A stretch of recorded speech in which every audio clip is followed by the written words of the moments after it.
Today's discussion on international relations is going to focus on world politics from about the 1600s to 1945. To analyze events in international relations, the important thing is learning from history. Many world leaders historically have made this mistake of not looking at history and understanding its impact. The hegemonic theory believes that a single dominant global leader that exercises influence over global actors. The idea of basically one strong person that kind of runs everything. The stability of the international system requires a single dominant state to articulate and enforce rules among the most important members of the system. If you think about it, Britain was this way for much of this part of the history. The United States, part for the last 100 years of this type of thing. A hegemon must have the capability to enforce the rules of the system and the will to do so.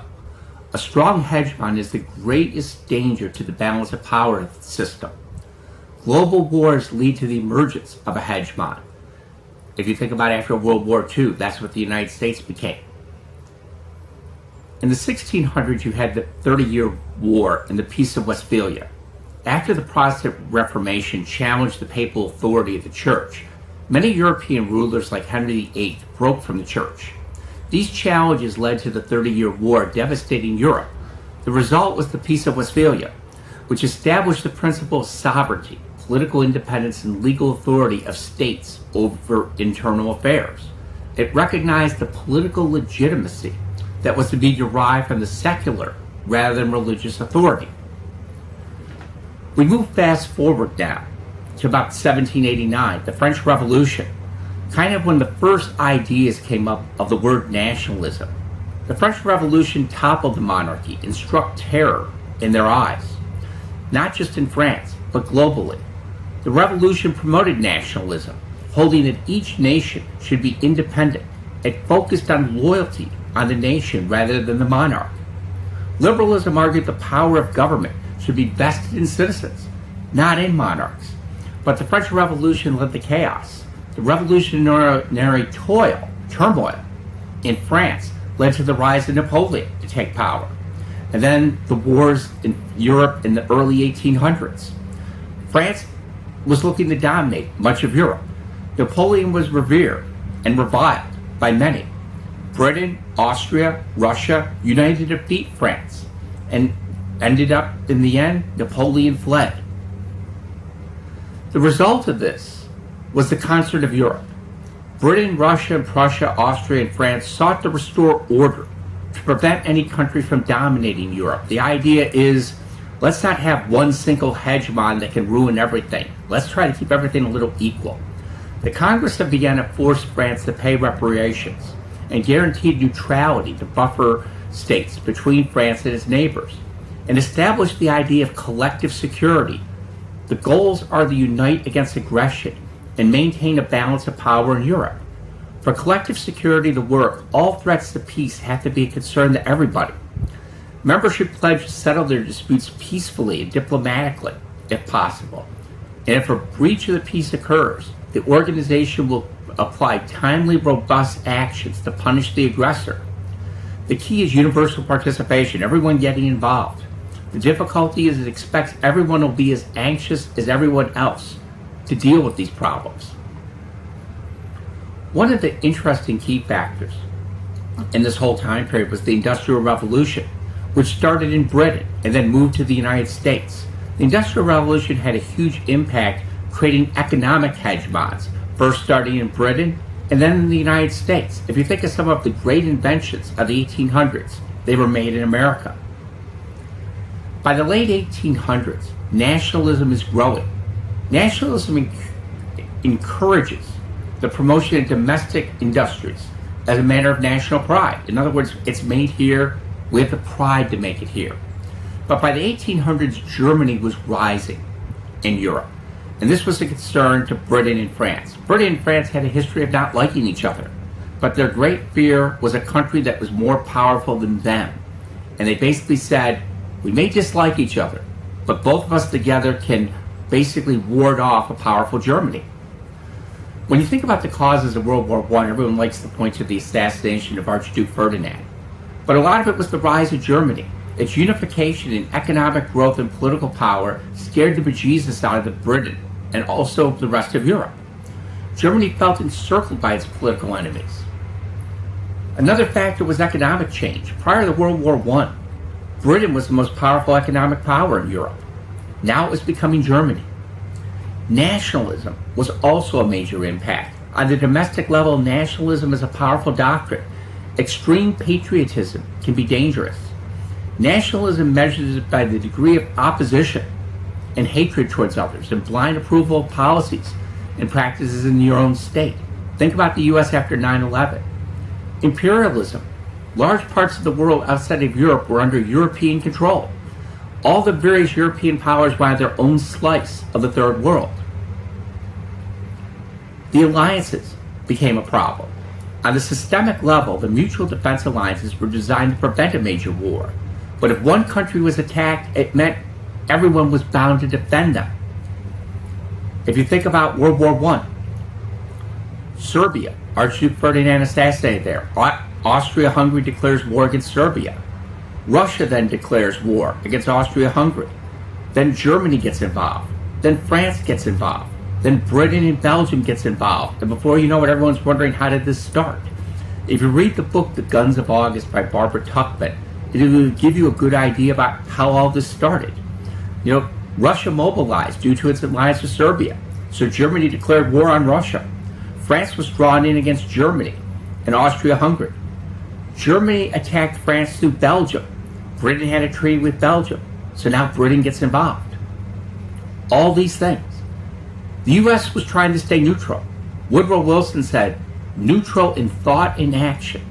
In 1915, the Lusitania was sank by a German sub, and a lot of Americans wanted to go into the war.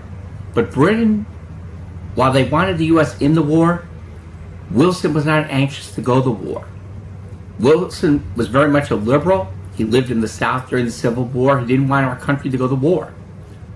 When he ran for re-election in 1916, his theme was he kept us out of war.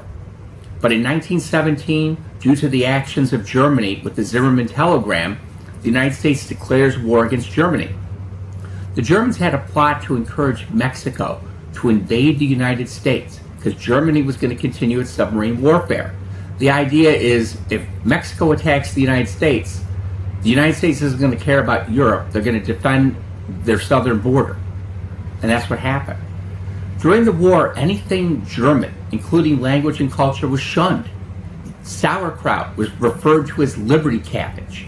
Some German Americans actually changed their names and hid their cultural roots not to stick out. Finally, in 1918, the war ends, in part due to the involvement of the United States. Woodrow Wilson, as president, wanted a lasting peace. And he felt the ideas of lasting peace included free trade, disarmament, decolonialization, and having a League of Nations. The problem is, while Wilson wanted these ideas, a lot of Americans did not. People wanted to go back to the way things used to be. During this time period, the Russian Revolution took place, and the British and the Americans were absolutely opposed to this revolution. They did not like the idea of Russia turning to a communist type of system, which was basically socialism. Due to the results of World War I, many empires collapsed, including the Austria-Hungarian Empire. This led to a lot of new nations forming. Germany was declared responsible for the war and had to pay war reparations. The anger that Hitler used to rile up the German people was really the cause of World War II. The League of Nations was designed to promote collective security. The problem was, it didn't work.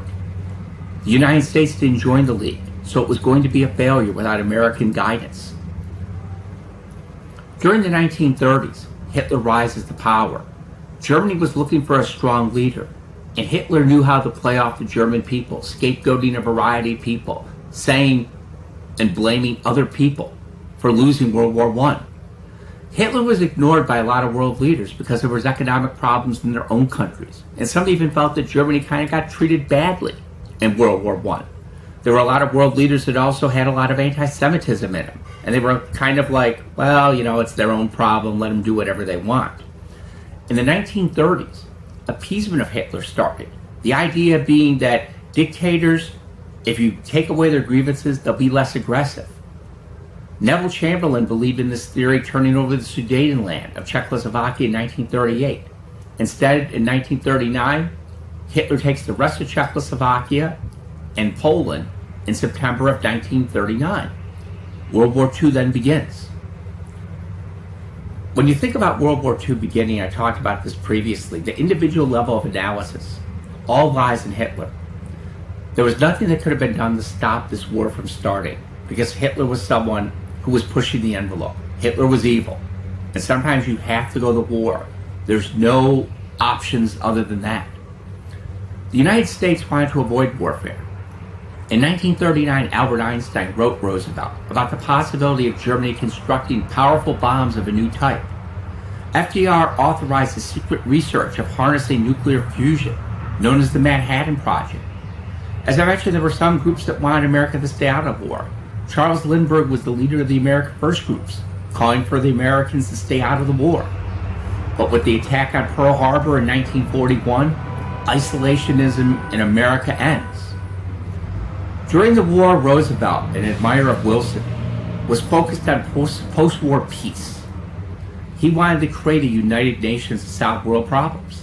That was his goal. By making peace, we could solve these problems. He gave a speech in 1942 known as the Map Speech, explaining why the war would take several years to win. And in that speech, he outlined all of America's responsibilities and the responsibilities of the Allies. The war in the Pacific was considered secondary because Hitler was considered the greater threat to the Japanese. The United States won World War II in part due to the development of the atomic bomb. It was a long war, but in the end, America was successful in taking the Japanese by development of the atomic bomb, and the war in Europe was successful. By 1945, that war ends, with the major event being the invasion at D-Day. One of the controversies regarding this time period was the Yalta Conference, the last meeting between Churchill, Roosevelt, and Stalin. The purpose was the plan for post-war Europe. The big three leaders differed on several issues: self-determination and controls of countries. Stalin was looking to get the edge any way he could. Churchill wanted free elections, and Roosevelt was a little tired and frankly dying at that time. In April of 1945, Roosevelt died. He was sick most of his last couple years, but this was hidden from the public. Truman was even unaware of the development of the atomic bomb. Finally, in August of 1945, Truman agrees to drop the atomic bomb on the Japanese to end the war. He was told this would be the quickest way to end the war, and did so. The consequences of World War II include the age of European power, Europe being the center of the world, was really over. Germany and Japan lost territory. The United Nations were created, replacing the League of Nations to deal with world problems. America became the center of the world. Germany was divided by the Allies, with occupation zones. One of the other things that happened was the result of World War II was the interest in crimes against humanity, when it was discovered the tragedy of the Holocaust that happened. Hitler had made the Jews scapegoats for a lot of Germany's problems. And when the Allies came in and saw what they did, they felt that Germans needed to be held responsible for these actions. The war took thousands of lives and caused a terrible amount of damage, but the aftermath of the war changed the geopolitical history of the planet. The United States became the leading superpower, and its rival, the Soviet Union.